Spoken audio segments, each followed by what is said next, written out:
আসসালামু আলাইকুম প্রিয় শিক্ষার্থীরা। কেমন আছো সবাই? আশা করি সবাই ভালো আছো। আজকে আমরা আলোচনা করব ইংরেজি দ্বিতীয় পত্র, ইংলিশ সেকেন্ড পেপার বা ইংরেজি গ্রামারের খুব গুরুত্বপূর্ণ একটা টপিক হচ্ছে ট্রান্সফরমেশন অফ সেন্টেন্স। ঠিক আছে? তো আজকে আমরা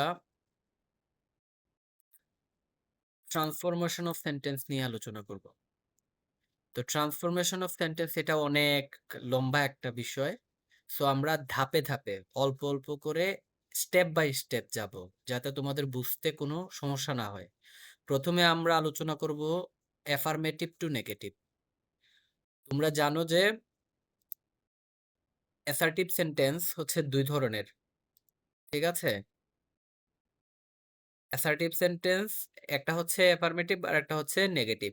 সো আমরা অ্যাসার্টিভ সেন্টেন্সের একটা পার্ট অ্যাফার্মেটিভ এবং নেগেটিভ। সেই অ্যাফার্মেটিভ সেন্টেন্সটাকে কিভাবে নেগেটিভে রূপান্তর করতে হয় সেটা নিয়ে আজকে আমরা আলোচনা করব এবং আজকে সেটা বোঝার চেষ্টা করব। একটু খেয়াল করো, দেখো, যদি কোনো অ্যাফার্মেটিভ সেন্টেন্সে অনলি অথবা অ্যালোন থাকে, ভালো করে বোঝার চেষ্টা করো। যদি কোনো অ্যাফার্মেটিভ সেন্টেন্সে অনলি বা অ্যালোন থাকে এবং সেই অনলি বা অ্যালোন দিয়ে যদি কোনো ব্যক্তি অথবা আল্লাহকে বোঝায়, কোনো ব্যক্তি অথবা সৃষ্টিকর্তা বা আল্লাহকে বোঝায়, তাহলে সে অনলি বা এলোন উঠে যাবে। ঠিক আছে? আমি একটু ফন্টটাকে বড় করে নিই যাতে তোমাদের দেখতে সুবিধা হয়। অনলি বা এলোন যদি থাকে কোনো বাক্যে এবং সেটা যদি কোনো ব্যক্তি অথবা সৃষ্টিকর্তা বা আল্লাহকে বোঝায়, সে অনলি বা এলোনের পরিবর্তে বসবে none but, just none but. ঠিক আছে? ওকে, আমরা এবার কয়েকটা উদাহরণে যাই। যেমন ধরো, একটা অ্যাফার্মেটিভ সেন্টেন্সে এখানে বলা হয়েছে only he can do the work. এখানে কি বলছে খেয়াল করো, only he can do the work. এখানে অনলি আছে, বুঝো, এখানে অনলি আছে। অনলি দিয়ে হি কে বোঝানো হচ্ছে, হি। হি মানে সে একজন ব্যক্তি। এই অনলি দিয়ে হি একজন ব্যক্তিকে বোঝাচ্ছে। তাহলে আমরা যদি এটাকে নেগেটিভ করি কি হবে? এই যে অনলির পরিবর্তে এই জায়গাতে বসে যাবে নান বাট। ক্লিয়ার? অনলির পরিবর্তে এখানে বসে গেল নান বাট। সোজা সাপটা বিষয়। আর বাকিগুলা যেমনি আছে, যেমন হি থেকে ক্যান ডু দ্য ওয়ার্ক, সবগুলা ঠিকঠাক থাকবে। এই যে দেখো, অনলির পরিবর্তে নান বাট বসে গেছে, অনলি বসে নাই। আর তার পরের যে অংশ he can do the work বসে গেছে। ঠিক আছে? তারপরে দেখো এখানে দেয়া আছে আল্লাহ এলোন ক্যান হেল্প আস। আল্লাহ একাই আমাদের সাহায্য করতে পারে। ঠিক আছে? তো এখানে এলোন আছে, এলোন। বুঝো, এলোন। দেখো, অনলির ক্ষেত্রে যে বিষয়টা হয়, অনলিটা যেখানে থাকে নাম্বারটা ঠিক ঠিক সেই জায়গাতে বসে। কিন্তু অ্যালোনের ক্ষেত্রে ব্যাপারটা একটু ডিফারেন্ট। অ্যালোনের ক্ষেত্রে অ্যালোনটা উঠে যাবে ঠিকই, কিন্তু নাম্বারটা বাক্যের প্রথমেই বসবে। ব্যাপারটা ক্লিয়ার? ওকে, তো আমরা কি করব? আল্লাহ অ্যালোন ক্যান হেল্প আস। আল্লাহ একাই আমাদের সাহায্য করতে পারে। এখন এই বাক্যটাকে যদি আমরা নেগেটিভ করি তাহলে কি হবে? এই যে অ্যালোনটা উঠে যাবে, বাক্যের প্রথমে বসবে নান বাট। বাক্যের প্রথমে বসবে নান বাট এবং তোমার বাকি যা আছে সব যেভাবে আছে সেভাবে বসবে। যেমন দেখো, আল্লাহ ক্যান হেল্প আস, অ্যালোনটা তো উঠে গেল, অ্যালোনের পরিবর্তে নান বাট বসলো। আর বাকি আল্লাহ ক্যান হেল্প আস যেভাবে আছে সেভাবে এখানে বসে গেল। আশা করি তোমরা বুঝতে পেরেছ। সো তারপর আমি যদি তোমাদেরকে আর একটা উদাহরণ দেই, যে তোমরা নিজেরা সেটা ট্রাই করবে, যে only Raju was present. Only Raju was present. তাহলে তোমরা সেটাকে কিভাবে নেগেটিভ করবে? অবভিয়াসলি তোমরা সবাই জেনেই গেছো, অনলি থাকলে অনলির পরিবর্তে নান বাট বসবে। তো none but Raju was present. আশা করি এই বিষয়ে তোমাদের ক্লিয়ার একটা ধারণা হয়েছে। তারপরে আবার আরেকটা সেকেন্ড একটা রুল, সেটাতে একটু খেয়াল করো। এখানে বলা হয়েছে যে অনলি বা অ্যালোন দিয়ে যদি বোঝার চেষ্টা করো। অনলি বা অ্যালোন দিয়ে যদি কোনো বস্তুকে বোঝায়, থিং মানে কোন একটা বস্তুকে যদি বোঝায়, তাহলে এই অনলি বা অ্যালোনের পরিবর্তে বসবে nothing but. when only refers to an object or inanimate inanimate thing, use nothing but। Like only যদি কোনো বস্তুকে বোঝায়, তখন সেই ক্ষেত্রে সেটা কি হবে? নাথিং বাট হবে। যেমন ধরো এখানে বাক্যটা একটু খেয়াল করো, he likes only sweets. He likes only sweets, এই যে এখানে অনলি আছে, আর এই অনলিটা রেফার করছে তোমার সুইটসকে। সুইটস সুইটস একটা বস্তু, সে শুধুমাত্র মিষ্টি পছন্দ করে। তো এটাকে যদি আমরা নেগেটিভ করি তাহলে কি হবে? এই অনলিটা উঠে যাবে, অনলির পরিবর্তে নাথিং বাট বসবে। ক্লিয়ার? অনলির পরিবর্তে নাথিং বাট বসে গেল, he likes nothing but sweets. I hope it's clear to you. তারপর দেখো, a child likes only toys. এই যে এখানে অনলিটা আছে না, একটা শিশু মাত্র শুধুমাত্র খেলনা পছন্দ করে। অবভিয়াসলি শিশুরা খেলনা পছন্দ করে। তো এইখানে অনলি আছে, আর এই অনলিটা কি করছে? টয়েস কে বোঝাচ্ছে, মানে একটা বস্তু। সো এই অনলিটা উঠে গিয়ে কি হবে? আ চাইল্ড লাইকস, অনলির পরিবর্তে বসবে নাথিং বাট। ঠিক আছে? অনলির পরিবর্তে নাথিং বাট, বাকিগুলো যেভাবে আছে সেভাবেই থাকবে। আশা করি বোঝা গিয়েছে তোমাদের। আবার আরেকটা রুল দেখো এখানে, তোমার অনলি দিয়ে যদি কোনো নাম্বার অথবা বয়স বোঝায়, সেই ক্ষেত্রে তোমার অনলিটা উঠে গিয়ে নট মোর দেন বসবে। নট লেস দেনও বসতে পারে, বাট আমরা একটাই শিখি, not more than. Clear? Only দিয়ে যদি কোনো নাম্বার বা বয়স বোঝায়, সেই ক্ষেত্রে অনলিটা উঠে গিয়ে সেই জায়গায় বসবে নট মোর দেন। যেমন আমরা যদি একটা উদাহরণ খেয়াল করি, দেখো এই উদাহরণটার কথাই ধরি, যে এখানে বলা হয়েছে he is only 10। He is only 10, it means তার বয়স মাত্র 10 বছর। তো এখানে অনলি দিয়ে 10কে বোঝানো হচ্ছে। সো আনসারটা হবে,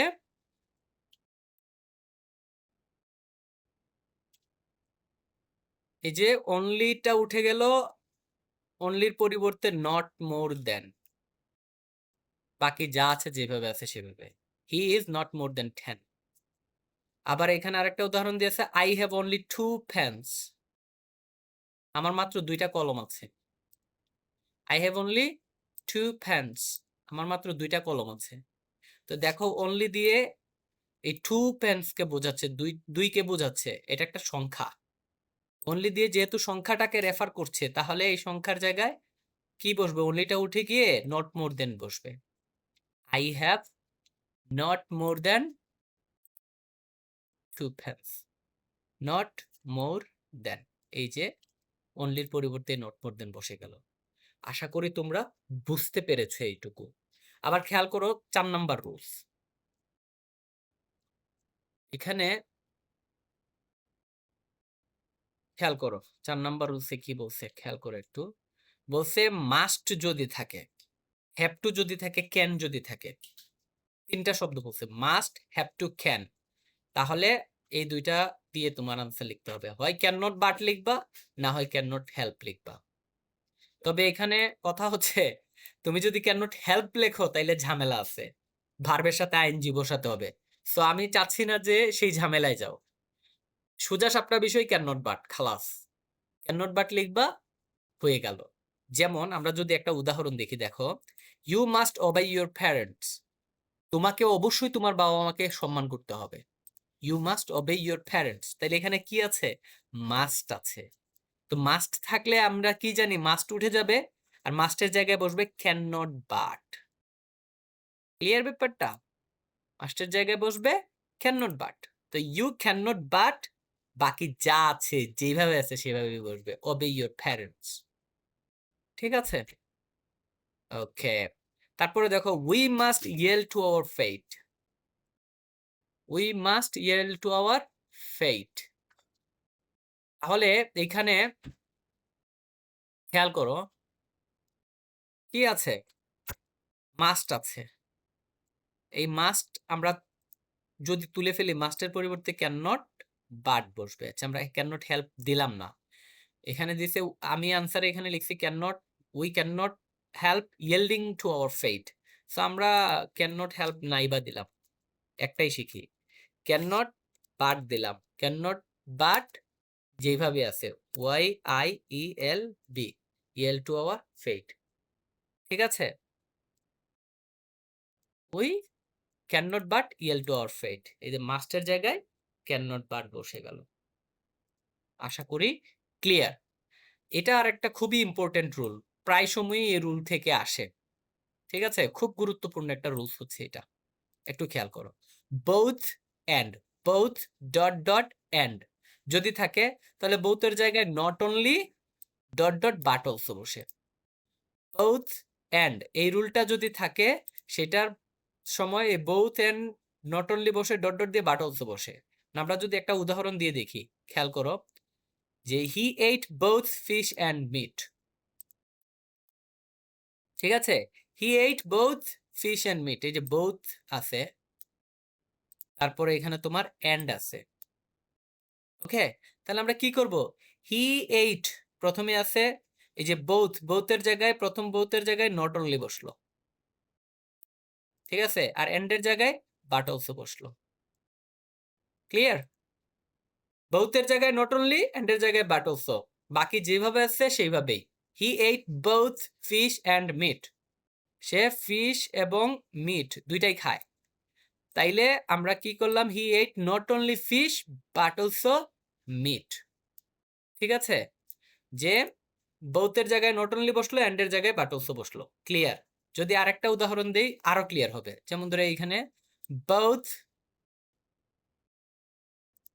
রিনা অ্যান্ড মিনা, এই যে এখানে মিনা আছে, both Rina and Mina were present,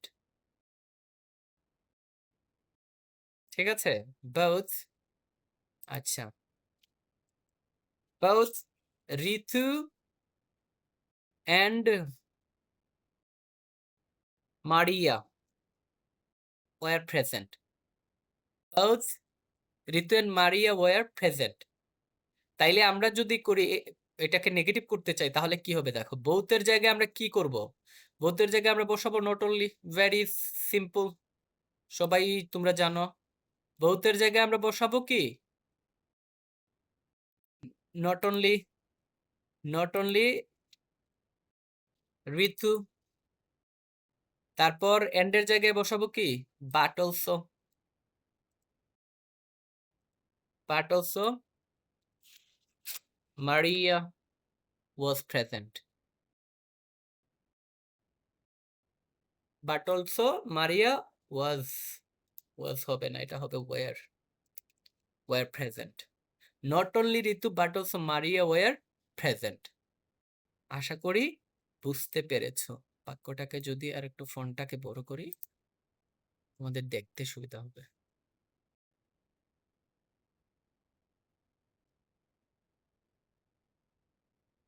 ঠিক আছে, ওকে, আশা করি বোঝা গিয়েছে। চলো আমরা আরেকটা মজার রুলস, এটা খুবই, এইখানে আমি যে রুলস গুলো তোমাদেরকে বোঝানোর চেষ্টা করতেছি, খুবই ইম্পর্টেন্ট রুল এগুলো। প্রায় সময় তোমার এসএসসি পরীক্ষাতে, ইম্পর্টেন্ট পরীক্ষাগুলোতে, ইভেন চাকরি পরীক্ষাগুলোতে এই রুলস গুলো দিয়ে এসে থাকে বাক্য বা ট্রান্সফরমেশন অফ সেন্টেন্স। দেখো এখানে কি বলছে, যে এভরিওয়ান, এভরিবডি, এইগুলো যদি থাকে, তাহলে এই যে এভরিটা থাকে না, এভরির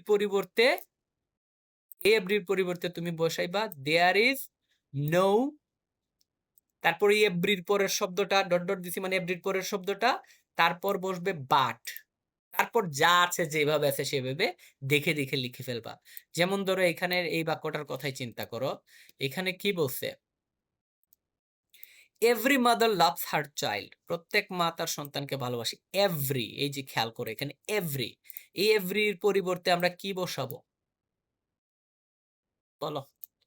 এভরির পরিবর্তে আমরা জানি যে এভরির পরিবর্তে there is no, there is no, তারপরে এভরির পরের শব্দ, এই যে এভরির পরের শব্দ হচ্ছে মাদার, মাদার, তাইলে এভরির পরের শব্দ মাদার আমরা এখানে বসালাম। তারপরে আমরা কি দিছি, ডট ডট পরে বাট, এই যে এই বাট, তারপর বাট বসালাম, বাট বাকি যা আছে যেভাবে আছে সেভাবেই আমরা লিখে ফেললাম। There is no mother but loves her child. আরেকটা উদাহরণ যদি দেই একটু খেয়াল করো এখানে, যে everyone wishes to be happy, সবাই সুখী হতে চায়। এভরি, এই যে এতটুকু এভরি, এভরির পরিবর্তে আমরা বসাবো কি, there is no, there is no, তারপর পরের শব্দ ওয়ান, এই যে ওয়ান, পরের শব্দ ওয়ান, এই যে এখানে আমরা ওয়ান বসাইলাম, এই যে দেখো ওয়ান বসাইলাম, ওয়ানের পরে বাট বসবে, বাট, কারণ ডট ডট দিয়ে বাট দেয়া আছে। There is no one but wishes to be happy. I hope clear. তাইলে এভরি রুলটা কি পাইলাম, যে এভরি যেখানে থাকবে শুধু এভরির বদলে বসবে দেয়ার ইজ নো, তারপর পরের শব্দটা বসবে, তারপর বাট বসবে, বাকিগুলো যেভাবে আছে সেভাবে বসবে। ঠিক আছে, ওকে। আরেকটা খুব ইম্পর্টেন্ট রুল দেখো,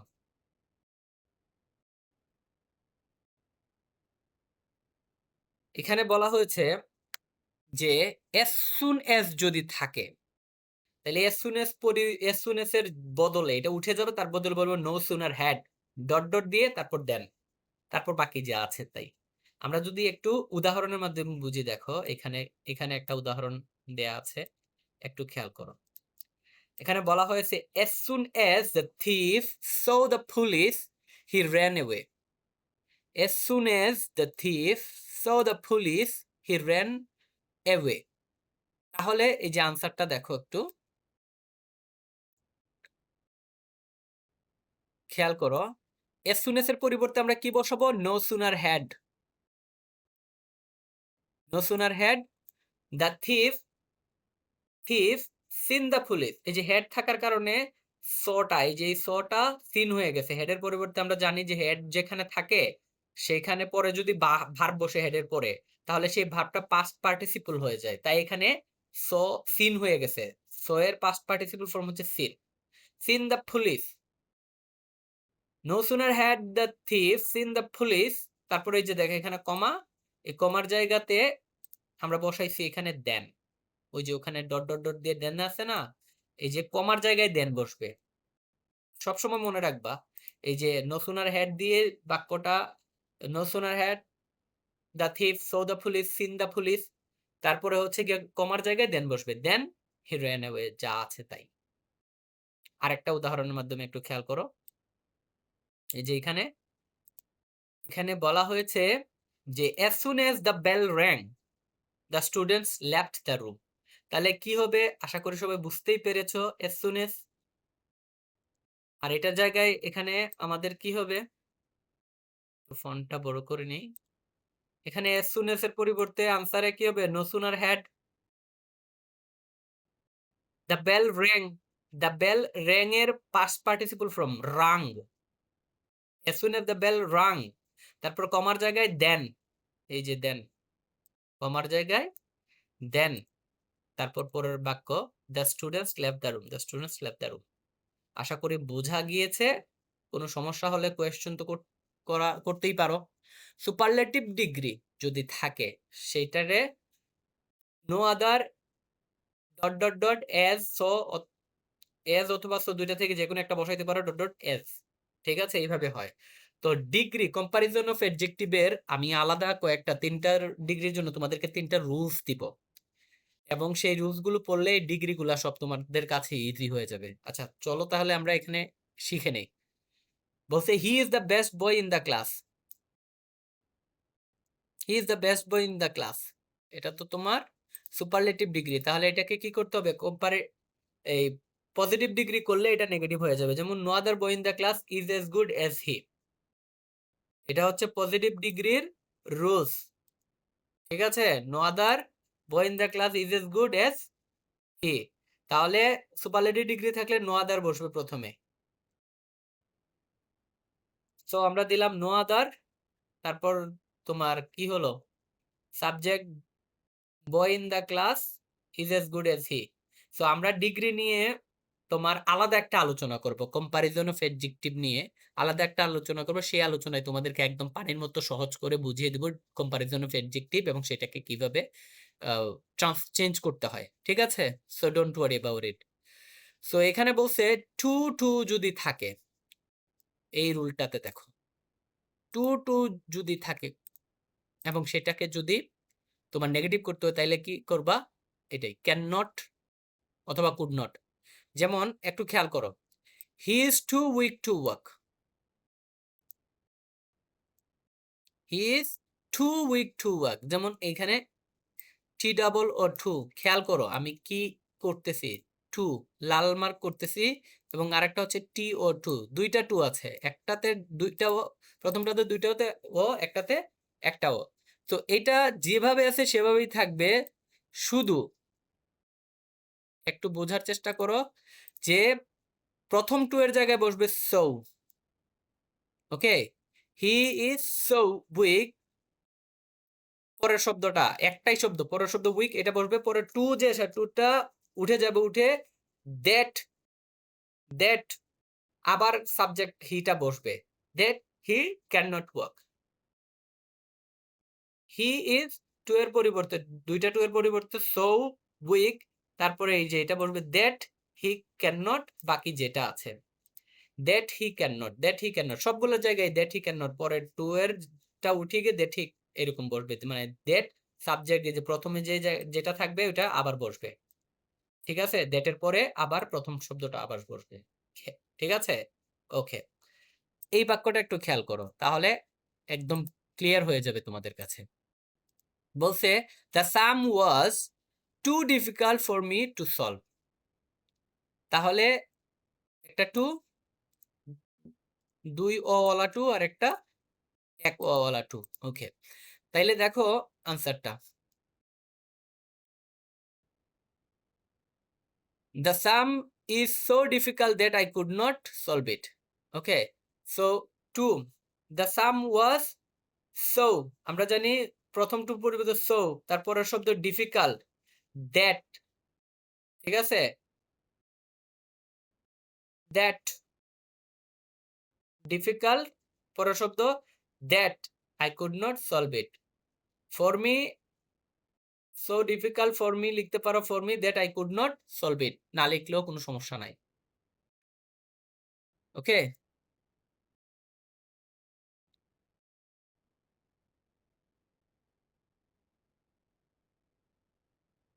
অথবা তুমি লিখতে পারো the sum was so difficult for me that I cannot solve it.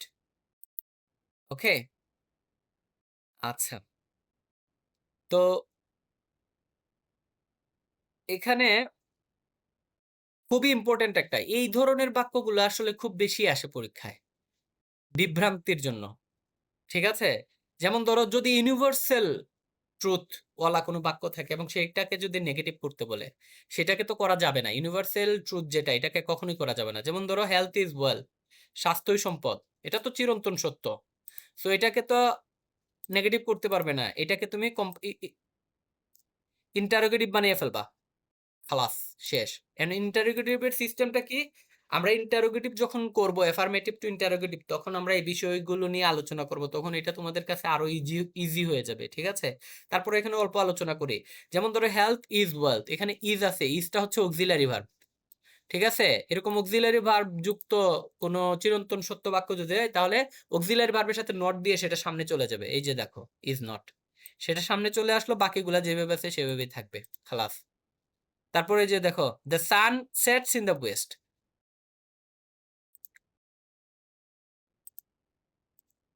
পশ্চিম দিকে সূর্য অস্ত যায়, the sun sets in the West, তাহলে কি হবে, এটা চিরন্তন সত্য বাক্য, সূর্য পশ্চিম দিকে অস্ত যায়, তাহলে কি হবে, এই যে সেট, এটা অস্ত যাওয়া, এটা একটা ভার্ব, তার সাথে এস আছে, এস থাকলে ডাজ বসে এবং ডাজের সাথে নট বসিয়ে সেটা বাক্যের শুরুতে বসবে, does not the sun set in the West. ঠিক আছে, এগুলো আমরা যখন ইন্টারোগেটিভের ক্লাস করব তখন আমরা ডিপলি আলোচনা করব। ওকে, আচ্ছা, ইউজ অফ অপোজিট ওয়ার্ডস, খেয়াল করো যেমন এখানে একটা বাক্য এটা এই নিয়মগুলো আসলে অনেক সহজ। যেমন এই বাক্যটা খেয়াল করো। I shall remember you, আমি তোমাকে মনে রাখবো। তাইলে এই ধরনের বাক্যকে যখন নেগেটিভ করতে বলে তখন এই যে shall auxiliary verb তার সাথে not বসবে। আর remember এর উল্টা শব্দটা বসবে। ঠিক আছে? যেমন I shall remember you, আমি তোমাকে মনে করব, মনে রাখবো। আমি তোমাকে স্মরণ করব। তাহলে shall auxiliary verb তার সাথে not আর remember এর পরে মানে উল্টা বিপরীত শব্দ অ্যান্টোনিম হচ্ছে forget. I shall not forget you, আমি তোমাকে ভুলবো না। মানে আমি তোমাকে মনে রাখবো। ওকে।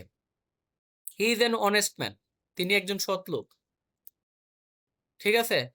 সো is আছে অক্সিলারি ভার্ব, আমরা জানি অক্সিলারি ভার্ব যুক্ত বাক্য করে নেগেটিভ করতে হলে অক্সিলারি ভার্বের সাথে নট বসাতে হবে এবং তারপরের শব্দটা উল্টা হয়ে যায়।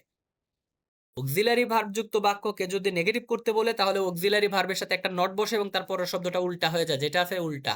সুন্দর হলে হবে কুৎসিত, কালা হইলে হবে ধলা, ঠিক আছে, লম্বা হইলে হবে বাট্টি, খাটো, এরকম। সো এই বাক্যটা একটু খেয়াল করো, এটাকে নেগেটিভ আমরা কিভাবে করেছি। যে he is an honest man, তিনি একজন সৎ লোক। এখানে আমরা বলছি ইজ অক্সিলারি ভার্ব, তার সাথে নট বসছে। Is not a dishonest man, তিনি অসৎ লোক নন। ইট মিনস তিনি সৎ লোক। ক্লিয়ার?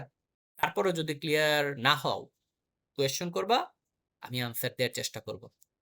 দেখো অলওয়েজ যুক্ত বাক্যকে যদি তুমি নেগেটিভ করতে চাও তাহলে অলওয়েজ এর পরিবর্তে বসবে নেভার। যেমন I always speak the truth, আমি সবসময় সত্য কথা বলি। ঠিক আছে, এটা নেগেটিভ করলে কি হবে? I never speak the speak, I never tell a lie, আমি আই নেভার টেল এ লাই, আমি কখনো মিথ্যা বলি না। ঠিক আছে? আই ওয়াজ অলওয়েজ পাংচুয়াল, আমি সবসময় পাংচুয়াল ছিলাম। I was never late, punctual মানে সময়ানুবর্তী। I was never late. ঠিক আছে? অলওয়েজ থাকলে নেভার বসবে। ওকে, আজকে এই পর্যন্তই তাহলে। বাকি যে রুলস গুলো আছে আমরা পরবর্তী ক্লাসে আলোচনা করব। আজকে এই পর্যন্তই। আল্লাহ হাফেজ।